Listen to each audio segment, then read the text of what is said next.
उन्हाळा म्हणलं तर काय आठवतं तुम्हाला? मला तर आठवते पालवी फुटलेली, अर्धा दिवस शाळेचा आणि मस्त मस्त कैऱ्या आणि कैरीची चटणी.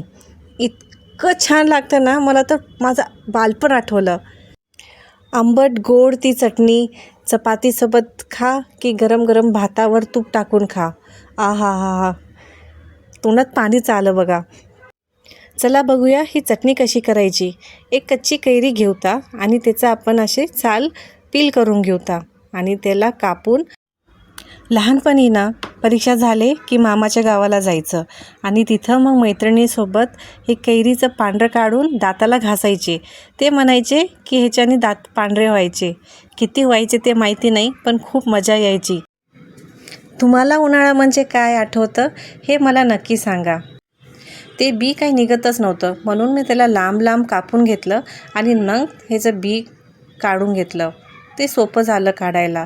आता हे सगळं काढल्यानंतर मी कैरीला छान असं बारीक कापून घेणार आहे.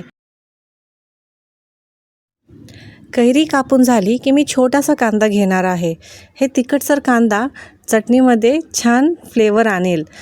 कापून घेतल्यानंतर एक मिक्सरच्या जारमध्ये 7 ते 8 लसणाच्या पाकळ्या घेतल्या आहेत. एक मोठा चमचा जिरा घेतला आहे. आता ह्याच्यामध्ये कैरीचे तुकडे आणि मग कांद्याचे तुकडे टाकूता. ह्याला जास्त सामग्री लागत नाही, म्हणून झटपट आणि सोपे पद्धतीने होऊन जातं. थोडंसं आंबट आणि गोड लागण्यासाठी साखर टाकली आहे.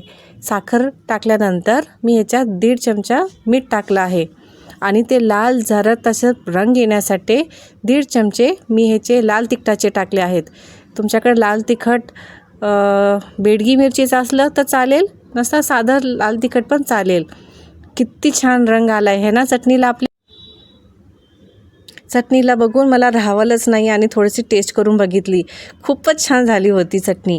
आता आपण ह्याला फोडणी देऊता. फोडणी देण्यासाठी 3 छोटे पळ्या मी तेल गरम झालं की ह्याच्यामध्ये 1 चमचा आपण मोहरी टाकूया आणि 1 चमचा आपण जिरा टाकूया. तुमच्याकडे कढीपत्ता असेल तर टाका. माझ्याकडे नव्हता म्हणून मी हे स्किप केलं. ते ऑप्शनल आहे. जिरा आणि मोहरी तडतडले की आपण ह्याच्यामध्ये आपली चटणी टाकून देऊया. चटणी टाकल्यानंतर थोडं परतलं की गॅस बंद करून घ्या. त्याला जास्त आपल्याला शिजवायचं नाही आहे. फोडणी दिल्यामुळे त्याला छान खमंग वास येतो. ही चटणी 5-6 दिवस आरामात टिकते. फक्त रात्री झोपताना ह्याला फ्रीजमध्ये ठेवत जा.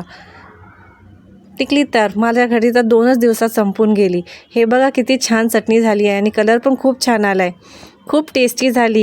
झटपट अशी कैरीची चटणी तयार झाली आहे. तुम्ही नक्की ट्राय करून बघा आणि मला सांगा कशी झाली होती ते.